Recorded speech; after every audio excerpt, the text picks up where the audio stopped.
All right, और next topic is prism. Prism के बारे में बेसिक आइडिया आप लोगों को है, यस और नो? ठीक है, शुरू करते हैं। प्रिज्म, प्रिज्म क्या होता है?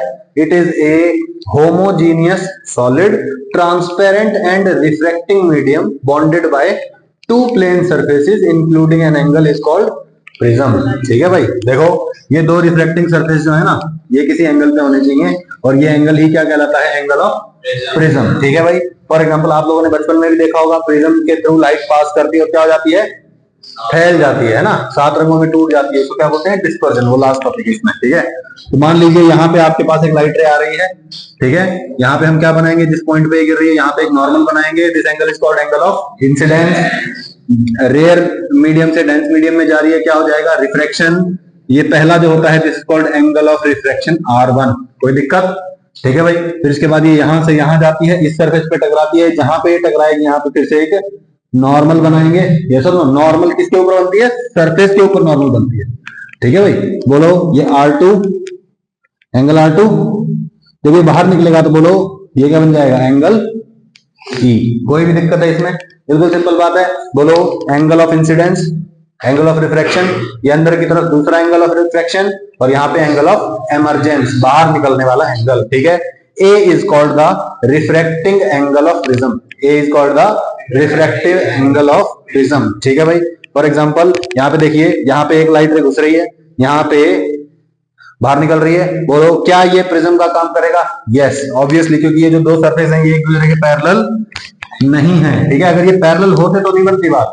सही है, जिन दो सरफेसेस पे रिफ्रैक्शन हो रहा है ये एक दूसरे के पैरेलल नहीं होने चाहिए। अगर ये किसी एंगल पे है तो इट इज ए प्रिज्म, अगर ये पैरेलल है then it is a glass slab. कोई दिक्कत है इसमें? ठीक है भाई, फॉर एग्जांपल यहाँ पे देखिए आप, ये देखो दो लाइट रेज है मेरे पास।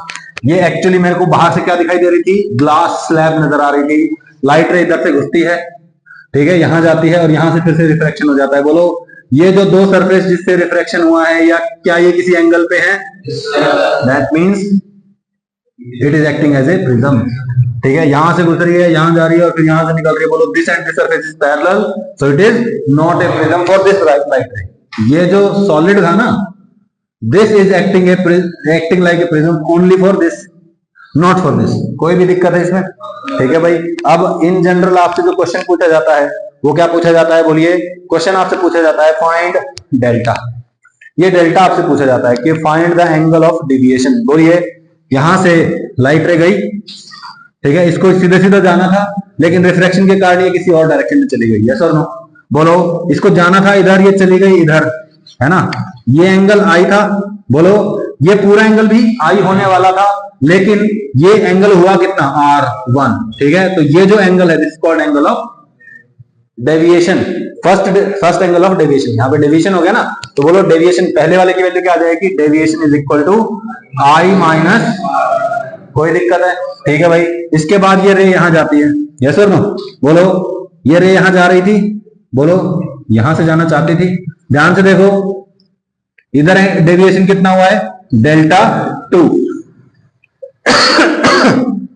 डेविएशन हुआ है डेल्टा 2। बोलो क्या ये एक ट्राइंगल बन रहा है ना? Exterior angle is equal to sum of alternate opposite interior angle, तो यानी कि total delta is equal to delta 1 plus delta 2। कोई भी दिक्कत है इसमें? ठीक है, अब मुझे टोटल डेल्टा निकालना है, यानी कि डेल्टा 1 प्लस डेल्टा 2 निकालना है। सबसे पहले मेरे को ये बताओ, क्या आपको स्नेल्स लॉ याद है? n1 sin theta 1 is equal to n2 sin theta 2 is equal to n3 sin theta 3। कोई दिक्कत है इसमें? ये तो सबको याद है। अच्छा यहाँ पे बोलो ये एयर, ये ग्लास, रिफ्रैक्टिंग इंडेक्स म्यू। ठीक है, 1 into sine I is equal to mu into sine R. सही है, कोई दिक्कत? यहाँ पे बात खत्म हो गई। अब इस वाले रिफ्रैक्शन के लिए लिखते हैं mu into sine R2 is equal to 1 into sine e. कोई भी दिक्कत है इसमें? ठीक है भाई, तो 1 into sine I is equal to mu sine R1। 1 into sine I is equal to mu into sine R1। फिर बोलो mu into sine R2 is equal to 1 into sine e. ठीक है, आपके पास दो इक्वेशन ऑलरेडी बन चुकी है यहाँ पे। देखिए अब मुझे बताइए कि ये जो R1 प्लस R2 है, R1 प्लस R2, बोलो इसकी वैल्यू निकालना चाहता हूं मैं कहता हूं R1 plus R2 is always equal to angle A। कैसे होता है बताता हूं आपको। देखो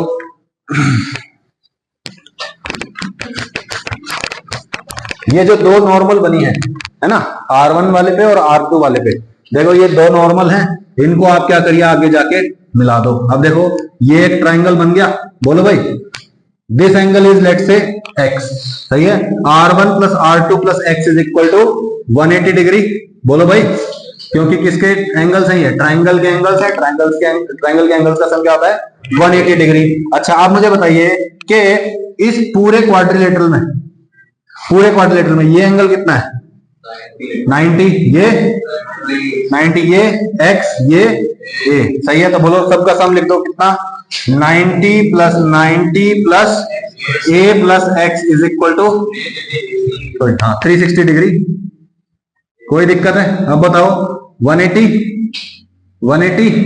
a plus x equal to 180 degree, R1 plus R2 plus x equal to 180 degree. अब मैं कहता हूं a plus x is equal to 180 degree, दिख गया ना, दोनों इक्वल है, तो बोलो R1 plus R2 is always equal to angle a। कोई भी समस्या है इसमें? R1 plus R2 is equal to angle a, ठीक है ना, तो R1 plus R2 is equal to angle a, आपको पता चला, सही है। अच्छा फिर डेल्टा की वैल्यू क्या आ जाएगी, I plus e minus a, कैसे हो जाएगा बोलो भाई, देखो पहला angle of deviation I minus R1 और दूसरा डेल्टा 1 था ये, ठीक है, और डेल्टा 2 क्या हो जाएगा बोलो E माइनस R2। कोई भी दिक्कत है इसमें?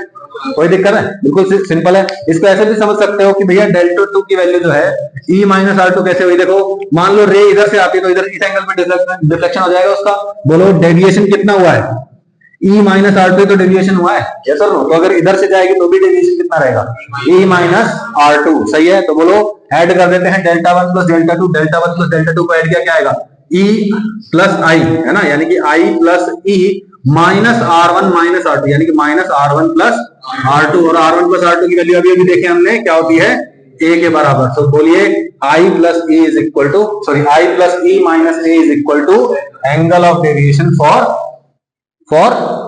प्रिज्म, ठीक है ना। कोई भी लाइट रे है I एंगल पे आती है, E से बाहर निकलती है, तो उसका डेविएशन क्या हो जाएगा I plus e minus a। कोई भी समस्या है इसमें?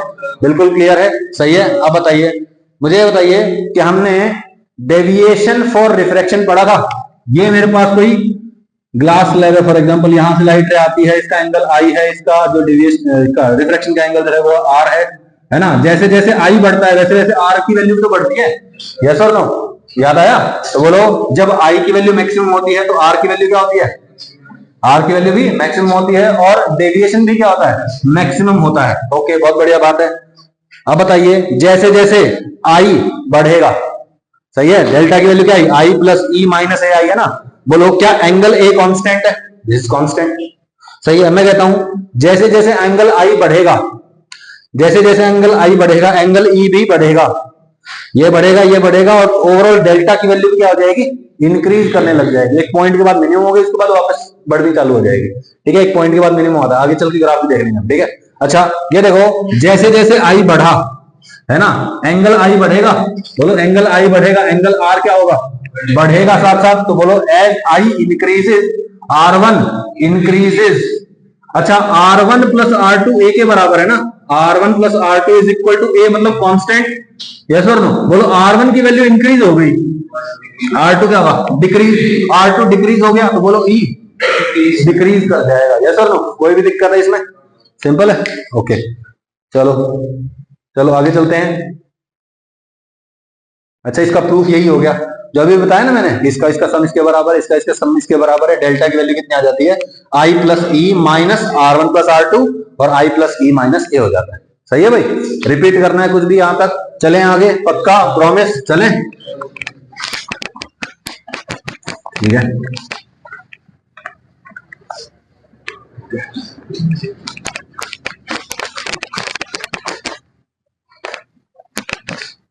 ठीक है, अब ये क्वेश्चन दिया गया है आपको, आपसे पूछा क्या गया है डेल्टा निकालने का तरीका पता है आपको, I plus e minus a, मतलब पहले I आपको दिया होगा, बस E निकाल लो, E निकाला A पता होता है, टोटल डेल्टा आ जाएगा, सही है भाई। तो बोलिए आपके पास यहाँ पे गिवन है एंगल ऑफ इंसिडेंस है 60 डिग्री और सिर्फ म्यू दे दिया आपको √2, इक्विलेटरल प्रिज्म है, सारे एंगल हो गए 60 डिग्री, तो बोलो एंगल A कितना हो जाएगा, क्योंकि angle A is also called refracting angle of prism, okay, या फिर एंगल ऑफ प्रिज्म, सिंपल। ठीक है, तो बोलो पहला क्या आएगा, 1 into sine 60 is equal to mu, इसका म्यू √2 इंटू साइन, कोई दिक्कत है, √3/2 इज इक्वल टू बोलो √2 साइन R1। तो बोलो साइन R1 की वैल्यू कितनी बन जाती है, √2 है कि √3 आएगा, √3 है ये बाय मिस्टेक, कोई बात नहीं, ये √3 है, कट गया। साइन R1 कितना आ गया 1/2, बोलो साइन R1 अगर 1/2 है तो R1 कितना हो गया 30 डिग्री, दिस एंगल इज सही है, this plus this equal to this, तो बोलो 60 is equal to 30 plus R2, R2 is equal to 30, तो R2 की वैल्यू भी कितनी आ गई हमारे पास 30, बोलो R2 30 डिग्री है तो E कितना होगा, फिर से वही लगा दो स्नेल्स लॉ, क्या आएगा, इसका refractive index into sine of this angle is equal to यहां का इंडेक्स इनटू यहां का एंगल, सही है। तो बोलो क्या आएगा, √3 into sine R2 is equal to sine E, मुझे दिख गया कितना, ये 1/2 है तो E is equal to 60 degree, तो ये 60 डिग्री हो गया, I पता है, E पता है, A पता है, आंसर इज 60 डिग्री, कोई दिक्कत है ना, 60 + 60 - 60, कोई दिक्कत है, बेसिक तरीका समझ में आया, यही लगता है और कोई मेथड नहीं, बहुत ही इजी मेथड है। करना क्या है, सबसे पहले I दिया है आपको, R1 निकालिए, R1 से R2 निकालिए, फिर R2 से E निकालिए, सही है, फिर I + E - A करो, आपके पास टोटल एंगल ऑफ डेविएशन आ जाता है। कोई भी दिक्कत है क्या, मुझे कुछ भी रिपीट करने की जरूरत है, ठीक है। अच्छा, रिवर्सिबिलिटी प्रिंसिपल, रिवर्सिबिलिटी प्रिंसिपल क्या कहता है, if value of I and E are interchange, अगर मैं I और E को क्या कर दूं भाई, इंटरचेंज कर दूं तो क्या होता है, बोलिए, डेल्टा विल बी सेम, कोई दिक्कत है, अगर डेल्टा सेम है मतलब उतना ही डेविएशन हुआ है, मतलब इधर से जिस एंगल पे भेजी थी उधर से जिस एंगल पे निकलती, उल्टा कर दिया, आई और ई एक्सचेंज हो गए ना, बोलो यानी कि डेल्टा विल रिमेन सेम। ऐसा नहीं है कि भैया मैंने इधर से इस एंगल पे भेजा था, सही है, और डेल्टा की वैल्यू लेट्स से 30 डिग्री, मतलब टोटल डेविएशन कितना हुआ था, बोलो भाई रे इधर जा रही थी, अब रे इधर जा रही है, टोटल एंगल कितना बना 30 डिग्री। अगर मैंने उल्टा कर दिया कि मैंने इधर से भेजा और इधर चली जाएगी नेट, तो बोलो अभी भी एंगल ऑफ डेविएशन कितना रहेगा 30 डिग्री। ऐसा नहीं है कि उधर से भेजी तो एंगल ऑफ डेविएशन 40 डिग्री हो गया, ऐसा नहीं होगा, सही है भाई। तो angle of deviation will remain same if I and E R interchange, that is why अगर मैं इधर से भेज रहा हूं और फिर बाद में इसी रे को रिट्रेस करता हूं तो there will be no difference, सही है, बिल्कुल रिवर्स काम हो जाएगा, कोई दिक्कत, पक्का। चलें आगे, ठीक है। तो बोलो इफ वैल्यू ऑफ, कहां गया रे, हाँ, if value of I and E are interchanged then angle of deviation remains the same, कोई दिक्कत है, delta is same in both cases, सही है, I + E - A के बराबर होगा, सही है, फुल्ली फोकस बैठा है ना, पक्का, ठीक है।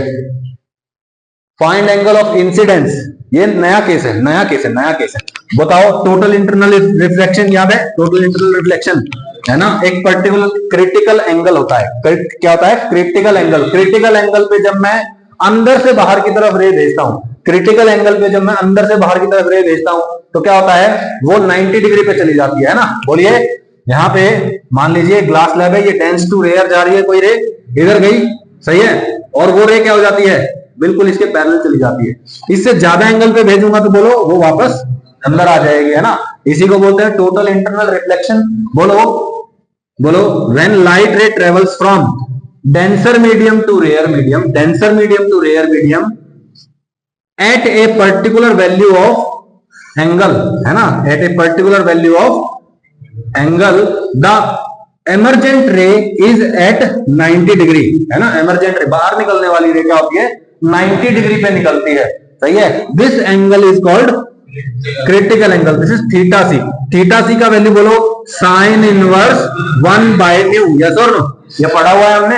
तो यानी कि इस केस में मुझे यही एप्लीकेशन लगाना है, क्या है भैया, find angle of incidence, incidence का एंगल निकालो, मतलब ये वाला एंगल निकालो, इसका नाम इसने पहले रख दिया IG, फॉर विच, जिसके लिए वी हैव, हमारे पास है ग्रेजिंग इमर्जेंस, बाहर जो रे निकल रही है, इमर्जिंग रे है ना, जो वो क्या है ग्रेजिंग है, मतलब 90 डिग्री पे निकलती है प्रिज्म से, ठीक है ना, grazing emergence from the prism, कोई दिक्कत है, बस एक छोटी सी बात का ध्यान रखना है, ये जो R2 है ना, ये थीटा सी होना चाहिए, R2 कितना होना चाहिए, थीटा सी, बस R2 को थीटा सी फिक्स कर दो, R1 फिक्स हो गया, उसके हिसाब से ये एंगल फिक्स हो गया, यस और नो, कोई दिक्कत है इसमें, बोलिए, चलो करते हैं। When emergent ray grazes angle of emergence is equal to 90 degree. Common sense है ये तो मेरी, यस और नो? इसको थोड़ा सा ऐसे करके बैठ जा। हाँ यस, सेम टू यू, ठीक है। When emergent ray grazes angle of emergence is equal to 90 degree. R2 किसके बराबर हो जाएगा? थीटा सी के बराबर। बोलो क्रिटिकल एंगल पे गया तो 90 डिग्री पे निकलेगा, यस और नो? तो critical angle for total internal reflection is equal to R2। सही है। R1 प्लस R2 कितना हो जाता है? A। तो बोलो R2 कितना है? Theta C. तो R1 कितना हो जाएगा? A माइनस थीटा सी। कोई दिक्कत? R1 की वैल्यू पता चल गई हमको। बोलो R1 का वैल्यू पता चल गया। स्नेल्स लॉ लगा दो। 1 into sine I ji is equal to, बोलिए, mu into sine R1। R1 is equal to A minus. कोई दिक्कत है? बिल्कुल सिंपल सिंपल चीजें हैं ये, तो कॉमन सेंस की चीजें लगती हैं अब तो, है ना? बोलो भाई, थीटा सी की वैल्यू बताइए आपको, साइन इनवर्स 1 बाय म्यू। कोई भी दिक्कत? ठीक है, आप इसको सॉल्व करेंगे। बोलो म्यू इंटू साइन ए minus theta C. Theta C क्या होता है? साइन इनवर्स 1 बाय म्यू, है ना? बोलो साइन ए माइनस बी, जैसा फॉर्मूला दिख गया आपको, क्या दिख रहा है? बोलो भाई, साइन ए माइनस बी क्या होता है? साइन ए माइनस बी, साइन ए कॉस बी माइनस कॉस ए साइन बी, यस और नो? तो बोलिए, फॉर्मूला लगा दो सीधा सीधा, कोई दिक्कत है क्या? फॉर्मूला लगाया, याद करना है ये formula. Sine I ji is equal to sine A under root mu square minus 1 minus cos A. खत्म, बचा कुछ? है ना? अगर आपके पास डायरेक्ट वैल्यूज हो, मान लो कि आपके पास जो ये है म्यू है, ये √2 दे रखा है, तो बोलो साइन इनवर्स 1 बाय √2। साइन कहां होता है? 1 बाय √2, 45 डिग्री। तो ये कितना हो गया? 45 डिग्री। अब मान लो ये आपको दे दिया 90 डिग्री, ये 90 डिग्री है, 45 डिग्री, टोटल कितना बचा? 45 degree. Sine 45 1 by √2 mu into 1 by √2 is equal to sine 1 by, ये कितना है? 1 by √2 1 by √2 1 by √2 1 by 2 sine I ji is equal to 1 by 2 I ji is equal to 30 degree. ऐसे भी solve कर सकते हैं, चाहो तो ये फॉर्मूला यूज कर लो, चाहे ये फॉर्मूला यूज कर लो। समझ में नहीं आई बात? वैल्यू पुट करेंगे, आंसर निकालेंगे, टेंशन फ्री रहेंगे। सही है, बढ़िया। आईआईटी में जाएंगे और नीट में सिलेक्शन पाएंगे। और कोई काम ही नहीं है। और कोई काम है क्या? और कोई काम है क्या? है भाई, स्पॉटिफाई चलाना है क्या किसी को अभी भी? ठीक है। When there is grazing emergence the deviation is maximum. सही है भाई, क्या होता है? डेविएशन मैक्सिमम होता है। ऐसा क्यों है भाई? क्योंकि ई क्या हो गया? 90 डिग्री, और ई की वैल्यू 90 डिग्री से ज्यादा तो क्या ही होगी, यस और नो? ये मैक्सिमम हो गया, तो बोलो ये ओवरऑल ये भी क्या हो गया? मैक्सिमम। कोई दिक्कत है? एडिशन वाली चीज मैक्सिमम, तो ये पूरी चीज मैक्सिमम। ये मैक्सिमम होती तो ये मिनिमम हो जाता ना। सब्ट्रैक्ट होने वाली चीज मैक्सिमम है, तो ओवरऑल चीज क्या हो जाएगी? मिनिमम। ये मैक्सिमम तो ये भी मैक्सिमम। ठीक है। Delta max is equal two is, delta max कब होता है? जब ई की वैल्यू क्या होती है? 90 डिग्री, और आई की वैल्यू क्या होती है? आई जी के बराबर, ग्रेजिंग इमरजेंस के बराबर होती है। ठीक है। तो delta max is equal to i g plus 90 minus A. कर लेंगे आप इसको। आप इसको उल्टा भी बोल सकते हैं कि एंगल ऑफ डेविएशन मैक्सिमम होता है जब इंसिडेंट रे 90 डिग्री पे होती है। क्या बोल दिया? इंसिडेंट रे 90 डिग्री पे। देखो रिवर्सिबिलिटी प्रिंसिपल पढ़ा है ना अभी रिवर्सिबिलिटी प्रिंसिपल पढ़ा है ना? देखो यहां पे उल्टा कर दिया मैंने सिस्टम को। देखो मैंने रे को 90 डिग्री वाली, इसको ये वाली साइड भेजी। सही है, ये 90 डिग्री हो गया, ऐसा हुआ। तो बोलो एंगल ऑफ इमरजेंस आई जी के बराबर हो जाएगा, एंगल ऑफ इंसिडेंस 90 डिग्री हो जाएगा। तब भी तो डेल्टा क्या होगा? मैक्सिमम होगा। नहीं आई बात समझ में? सही है। फुल फोकस के साथ नहीं बैठा है बच्चा जो मेरे को दिख रहा है। अच्छा नहीं लग रहा भाई मुझे ऐसे? जो नहीं बैठा वो समझ जाओ। Find condition for no emergence. No emergence, बाहर निकले ही नहीं रहे, है ना? बोलो भाई, कंडीशन ऑफ नो इमरजेंस, और find relation between A and theta C for no emergence. सही है। एंगल ए और थीटा सी में क्या रिलेशन होना चाहिए ताकि रे बाहर ना निकले। ठीक है। R1 is maximum when I is equal to 90 degree. बोलो भाई, ये क्या होगा? आई की वैल्यू क्या हो जाए? मैक्सिमम। आई हो गया मैक्सिमम, ये भी क्या हो गया? ये क्या हो गया? मिनिमम। अब ये कह रहा है कि ऐसा बताओ कि भैया रे निकले ही नहीं, रे निकल ही नहीं रही है, चाहे मैं यहां से क्या भेजू? मैक्सिमम एंगल में रे भेजू, ये मैक्सिमम होगा तो ये मैक्सिमम, और ये मिनिमम होगा, तब भी रे बाहर नहीं निकलनी चाहिए। सोचिए, देखो आपको अपने को क्या करवाना है? नो इमरजेंस मतलब क्या करवाना है? टोटल इंटरनल रिफ्लेक्शन करवाने का है। टोटल इंटरनल रिफ्लेक्शन करवाने का है मतलब रे इधर से वापस अंदर आनी चाहिए। वापस अंदर कब आएगी? जब ये एंगल क्या होगा? क्रिटिकल एंगल से ज्यादा होगा। मैं कहता हूं वर्स्ट केस सिनेरियो ले लो, इसको सबसे ज्यादा एंगल पे भेजो ताकि ये ज्यादा हो और इसकी वैल्यू मिनिमम हो। जब इसकी मिनिमम वैल्यू भी थीटा सी से ज्यादा हो जाए तो रे निकल ही नहीं सकती। नहीं आई बात समझ? रिपीट करूंगा, फिर से बताऊंगा, कोई बात नहीं। देखो ये अगर क्या हो जाए, लेट्स से थीटा सी की वैल्यू रख देता हूं 45 डिग्री, सही है। अब बताओ अगर थीटा सी 45 से कम है तो बाहर निकल जाएगी ये तो। लेकिन अगर थीटा सी क्या हो जाए, सॉरी थीटा सी 45 डिग्री है और आने वाली रे 45 से ज्यादा पे स्ट्राइक करे तो क्या होगा? डेफिनेटली इंटरनल रिफ्लेक्शन हो जाएगा। ये मैक्सिमम कितना होना चाहिए? 45 डिग्री होना चाहिए, सही है। इसकी मैक्सिमम वैल्यू कितनी होनी चाहिए? 45। मैं कहता हूं सॉरी इसकी मिनिमम वैल्यू क्या होनी चाहिए? 45 डिग्री। इसकी मिनिमम वैल्यू 45 होनी चाहिए, मतलब ये मिनिमम होगा तो ये क्या होगा? मैक्सिमम। ये मैक्सिमम कब होगा? जब ये 90 डिग्री होगा। यस और नो? तो जब ये मैं 90 डिग्री में भेजता हूं तो ये मैक्सिमम, ये मिनिमम, और इसका मिनिमम भी थीटा सी से ज्यादा होना चाहिए। इसका ये जो एंगल है, जिस एंगल पे रे आ रही है, वो थीटा सी से ज्यादा होना चाहिए ताकि टोटल इंटरनल रिफ्लेक्शन हो जाए। अभी क्लियर हुई बात? डिपेंडर बनेगी। रिपीट करूं पर करेंगे, कोई बात नहीं। ये जब ये एंगल जो इधर से आ रही है ना रे, ये जो रे आ रही है ये 45 डिग्री से ज्यादा होनी चाहिए। It should be greater then 45 degree for total internal reflection. अच्छा मैं कहता हूं ये एंगल मैंने क्या कर दिया? 90 डिग्री।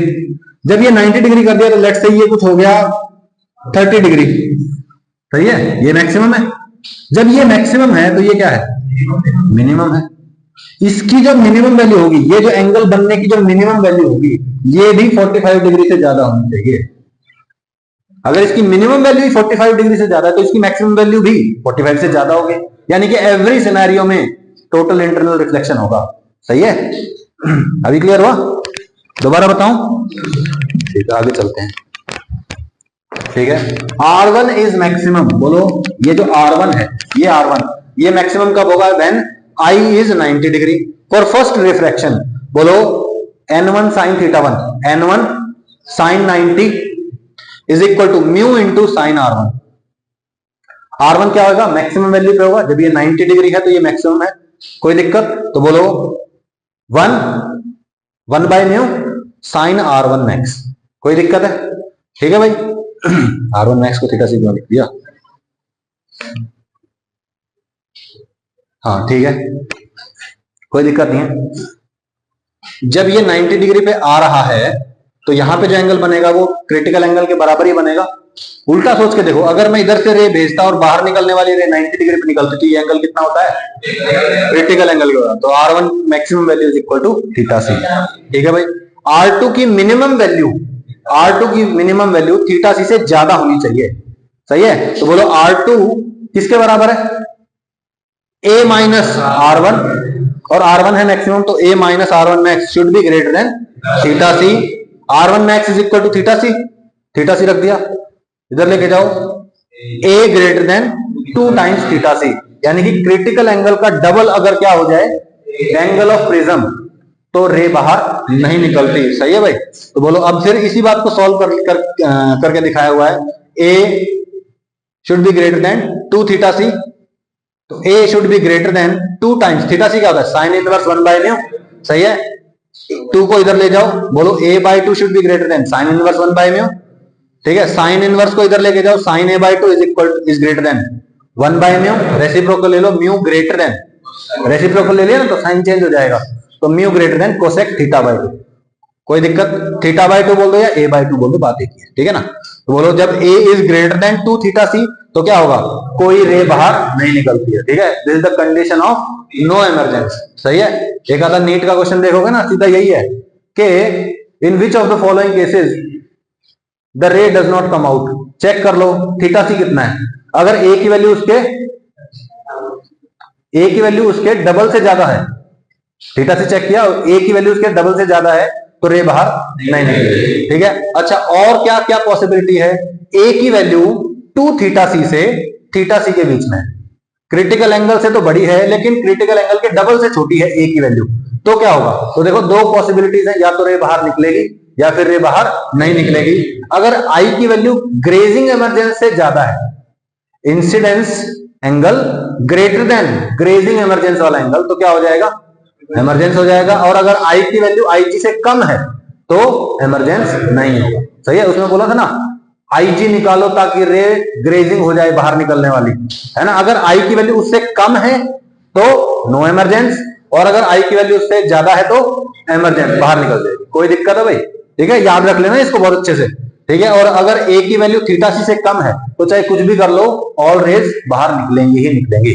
सही है, आप चाहो तो इसमें ऐसे सोच के देख सकते हो कि यहाँ पे आपका जो एंगल ए है ये क्या है? थीटा सी से कम। अगर यही थीटा सी से कम है तो R1 प्लस R2 मिलके थीटा सी बनेंगे या उससे कम बनेंगे, तो R1 या R2 कोई भी थीटा सी नहीं हो सकता ना।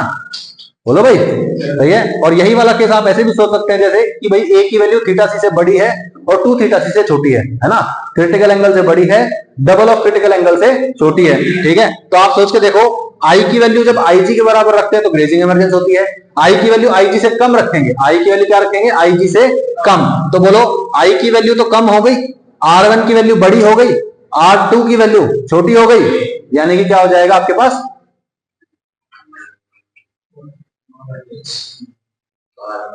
बाहर निकलेंगी भाई।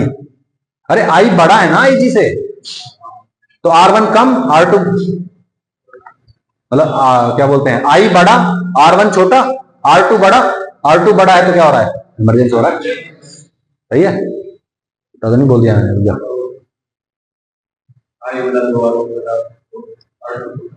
R2 छोटा होगा, R2 छोटा होगा तो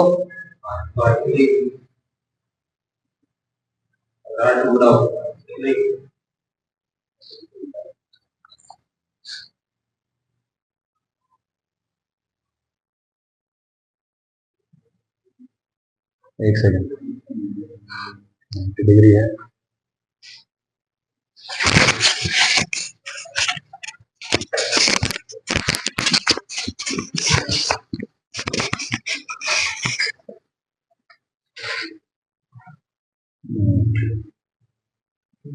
आई ग्रेटर देन आई जी के लिए तो इमरजेंसी होता है।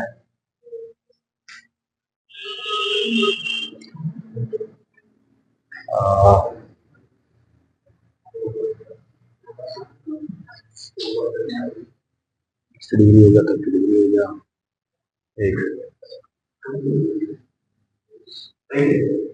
है हाँ, R2 छोटा होगा तो हाँ, तो वो ये तो तूने कंफ्यूज किया है।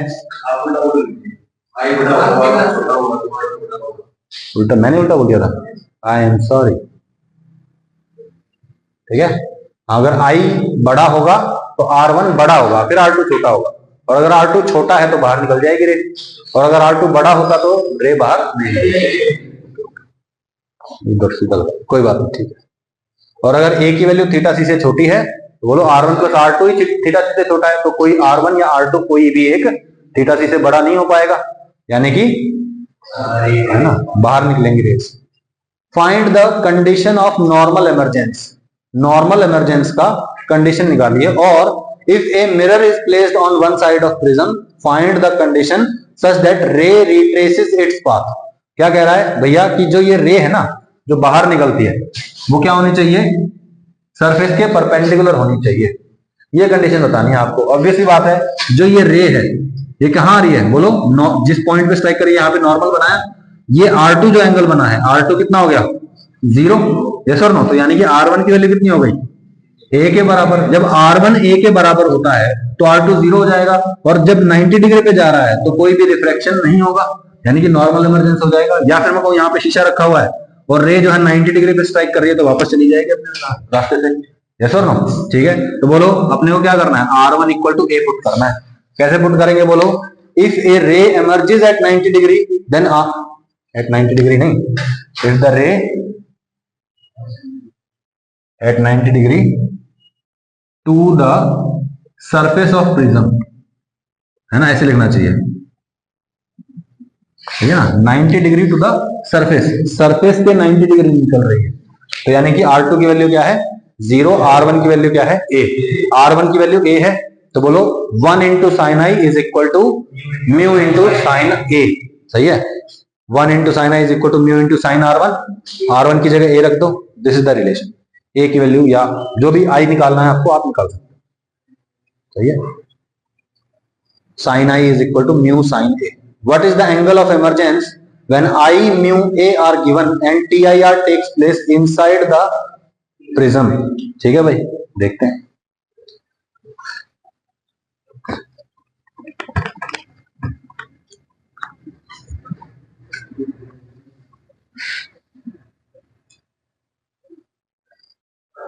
Angle of emergence when I mu a are given and TIR takes place, total internal reflection हो रहा है, ठीक है। तो बोलिए फर्स्ट रिफ्लेक्शन के लिए 1 into sine I is equal to mu into sine R1, सही है। फिर R1 plus R2 is equal to A है, सही है। तो बोलो R2 की वैल्यू आ जाएगी, R2 is equal to A minus R1, R1 आ गया। अब बताओ टोटल इंटरनल रिफ्लेक्शन हो रहा है, रिफ्लेक्शन बोले तो this angle is equal to this angle, yes और नो। अब बताओ रे यहां से रिफ्लेक्ट होके इधर आ रही है, बोलो ये एंगल R2 है, ये एंगल मैं बोल देता हूं R3 है, यस और नो। बोलो R2 plus R3 is equal to angle C हो जाएगा। फिर बोलो भाई R2 plus R3 is equal to, जैसे R1 प्लस R2 A होता है, ऐसे ही R2 plus R3 is equal to C हो जाएगा। R2 पता है आपको, तो R3 पता चल जाएगा, C माइनस R2, कोई दिक्कत भाई। R2 plus R3 is equal to C, तो R3 is equal to R2 C minus R2, कोई दिक्कत। R3 पता चल गया। अब बताओ यहां और यहां में क्या लगा दो, Snell's law, mu into sine R3 is equal to 1 into sine A, वहां से आपके पास किया है, कोई दिक्कत है। Okay, special case of incidence. अच्छा, अब की बार हम क्या कर रहे थे, अभी तक एंगल आई ऐसे भेज रहे थे, सही है। अभी हम क्या कर रहे हैं, एंगल ऑफ इंसिडेंस इधर से करवा दिया, सही है। रे रिफ्लेक्ट हो जाएगी, बोलो ये 90 डिग्री था कहीं, बोलो रे इधर की तरफ रिफ्लेक्ट होगी, यहां पे टकराएगी, फिर बाहर निकलेगी, ये सर नो। तो बोलिए in triangle APQ angle A plus 90 plus R1, सही है। बोलो भाई ये 90 डिग्री पे था ना, ये ढंग से बना के रखा वैसे, ये है आपका और ये है आपका, ये यहां से आई है रे, बोलो रिफ्लेक्ट होके जाएगी, बोलो भाई इधर से आई है, इधर होके जानी चाहिए वैसे तो, कोई बात नहीं, जैसा भी बनाया हुआ है फिगर, आप सीधा मेथड पे ध्यान दो ना। बोलो टोटल एंगल कितना हो जाएगा, यहाँ पे तो ये नॉर्मल है यहां तक ऐसे, और ये एंगल कितना है R1, बोलो इस एंगल में बोलो a plus 90 plus R1 plus ये पूरा एंगल कितना है 90, अपने को सिर्फ ये एंगल चाहिए, बोलो 90 minus R2 is equal to 180 degree, बोलो पूरे एंगल के ट्राइंगल्स का सम कितना हो जाएगा 180 डिग्री। तो a plus 90 plus R1 plus 90 minus R2 is equal to 180 degree, 90 plus 90 180 को काट देगा, बोलो angle A is equal to R2 minus R1, तो R2 माइनस R1 हो जाएगा A। अब बस वही वाली वैल्यू रख देनी है, क्या भाई एंगल ऑफ डेविएशन निकालना है, delta net, delta 1 plus delta 2, बोलो पहला क्या आएगा I माइनस R1 और दूसरा क्या हो रहा है E minus R2 in the clockwise direction हो रहा है, यस और नो। पहला डेविएशन तो हुआ इधर की तरफ और दूसरा डेविएशन हो गया इधर की तरफ, है ना। पहला क्लॉकवाइज, सॉरी पहला एंटी क्लॉकवाइज, दूसरा क्लॉकवाइज, सही है। तो बोलो एंटी क्लॉकवाइज और क्लॉकवाइज को ऐड करेंगे, तो बोलो एंटी क्लॉकवाइज लिखना है तो क्या करेंगे, इसके साथ माइनस साइन लगाएंगे, और ये क्या बन जाएगा एंटी क्लॉकवाइज को माइनस लगा दो, इसके आगे क्या हो जाएगा I minus R1 plus R2 minus E, सही है। इसका नेगेटिव कर दिया, सही है। तो बोलो I माइनस E, और यहां पे क्या हो जाएगा R1 plus R2, R1 plus R2 A के बराबर, कोई दिक्कत, ठीक है। ये तो हो गया एंटी क्लॉकवाइज। अगर इस पूरे का नेगेटिव कर दोगे तो क्लॉकवाइज आ जाएगा, बोलो minus I plus E minus A, कोई दिक्कत, सही है। Angle of deviation versus I graph, ठीक है। I के अगेंस्ट हमने किसको ड्रॉ किया है, एंगल ऑफ डेविएशन को, ठीक है। ये आपका 12th क्लास का एक्सपेरिमेंट भी है फिजिक्स का। क्या एक्सपेरिमेंट है देखिए, इधर डेल्टा इधर I, आपने क्या किया है पहले I is equal to IG से स्टार्ट किया है और I इज इक्वल टू 90 तक आप इसको लेके गए, ठीक है, ग्रेजिंग इमरजेंस वाला केस है ना, अगर इससे कम होगा तो टोटल इंटरनल रिफ्लेक्शन हो जाएगा। यहाँ पे 90 डिग्री से निकलनी स्टार्ट होगी इमरजेंट रे, और फिर क्या होगा, आई इज इक्वल टू ई पहुंचेगा और फिर आई इज इक्वल टू 90 डिग्री। बोलो रिवर्सिबिलिटी वाला प्रिंसिपल है, तो बोलो जब आई 90 डिग्री है तो ई आई जी के बराबर होगा, और जब यहाँ पे आई आई जी के बराबर है तो ई की वैल्यू कितनी है, 90 डिग्री। सही बात है। बोलो ग्राफ ऐसा बनता है। बोलिए मिनिमम डेविएशन कहां दिख रहा है आपको, जब आई और ई क्या हो जाए, इक्वल। जब आई और ई इक्वल होते हैं मतलब सिमेट्रिक बनता है ना, इधर से और इधर से, दैट मींस आपका एंगल ऑफ डेविएशन क्या होता है, मिनिमम। आई और ई इक्वल है, बोलो डेल्टा की वैल्यू क्या थी, आई प्लस ई माइनस ए, तो बोलो आई प्लस आई माइनस ए हो जाएगा, 2i minus A is equal to minimum of delta. कोई दिक्कत है। फॉर मैक्सिमम डेविएशन क्या होना चाहिए, i is equal to i g, e is equal to 90 degree, तो क्या था, आई जी प्लस 90 माइनस ए था डेल्टा मैक्स, और मिनिमम क्या हो जाएगा 2i माइनस। सही है भाई। For minimum deviation I is equal to E, R1 equal to R2 is equal to A by two. बोलो सिमेट्रिक हो गया ना दोनों तरफ, तो R1 और R2 इक्वल हो गए, R1 और R2 इक्वल हो गए हैं, तो ये क्या हो गया, R1 equal to R2 equal to A by two. R1 plus R2 अभी भी क्या है, ए के बराबर, delta minimum i plus i minus A. बोलो अगर आपको उल्टा करके दे दे, क्या भाई कि डेल्टा मिनिमम दे दिया और आई पूछ लिया, तो क्या करोगे, ए को इधर लेके आओ, डेल्टा मिनिमम प्लस ए, डेल्टा मिनिमम प्लस ए, यहाँ पे 2i, 2 को इधर लेके आओ, delta minimum plus A by 2 हो गया, तो आई की वैल्यू आ गई। सही है। Angle of incidence for minimum deviation, और मिनिमम डेविएशन दे दिया आपको, ए दे दिया आपको, this is your angle of incidence, and this is also equal to angle of emergence. नहीं आई बात समझ में, तो बोलो for minimum deviation I is equal to and equal to delta minimum plus A by 2। बोलो प्रियांशी कितना होगा, i is equal to delta minimum plus A bye, ठीक, और आई इज इक्वल टू ई, आई और इक्वल है ही, ठीक है भाई। फाइंड क्या होगा भाई, फाइंड म्यू। ओके, अगर म्यू निकालना दे दे आपको डेल्टा मिनिमम देके, तो क्या करेंगे, 1 into sine I is equal to mu into sine R, R कितना है, ए बाई 2। बोलो भाई दोनों साइड इक्वल होगा ना एंगल, R1 और R2, तो बोलो 1 into sine I is equal to mu into sine A by 2। I की वैल्यू अभी भी निकाली, delta minimum plus A by 2, put करो, sine delta minimum plus A by 2 is equal to mu sine A by 2। अपने को क्या चाहिए, mu चाहिए, साइन ए बाई 2 को इधर ले आओ, sine delta minimum plus A by 2 divide by sine A by 2 is equal to mu. कोई दिक्कत है भाई, बिल्कुल सिंपल है ना, ठीक है। ओके, अब बहुत ही पतला प्रिज्म अगर आपको दे दिया जाए, क्या बोल रहा है, बहुत ही पतला सा कोई प्रिज्म है, पतला प्रिज्म को बोल देंगे थिन प्रिज्म, या फिर क्या बोल देंगे, small angled prism. Small angled prism है, बिल्कुल पतला सा है, ठीक है, ए की वैल्यू ही क्या है, बहुत ही छोटी है। ओके, अच्छा ए की वैल्यू बहुत छोटी है, मैंने आपको अभी भी बताया था। बोलो जब ए की वैल्यू लेस देन थीटा सी होती है तो ऑल रेज इमर्ज। अगर ए मान लो